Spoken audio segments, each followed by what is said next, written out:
Fanny, finalement, on a des conditions météo très stables. Extrêmement stable et ça va l'être encore plus.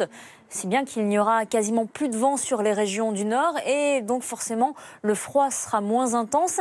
Et puis qui dit absence de vent dit moins de brassage de l'atmosphère et donc possiblement la pollution va s'accumuler. Et quand on regarde justement la modélisation de ces particules fines dans l'atmosphère, on comprend bien que la pollution, oui, va s'accroître, notamment sur la région lilloise, notamment sur le Lyonnais et du côté de l'agglomération toulousaine, ça va rougir. On attend pour la journée de demain des températures qui ne vont pas vraiment évoluer. Et puis regardez justement cette pollution que vous avez vu passer, les cartes rougissent notamment sur le nord comme je vous le disais, signe qu'il n'y a pas de vent. Nous n'avons plus de pictogramme justement indiquant le sens du vent sur la carte, simplement en Méditerranée, car ici une dépression remonte et c'est ça qui va justement booster l'instabilité. Nous retrouverons de la neige sur les Pyrénées-Orientales et sur la Corse. Les températures, même s'il n'y a plus de vent, on tombe quand même sur des valeurs sous abri à moins 11 degrés à Reims et à Grenoble. Ça reste très froid, moins 4 à Paris.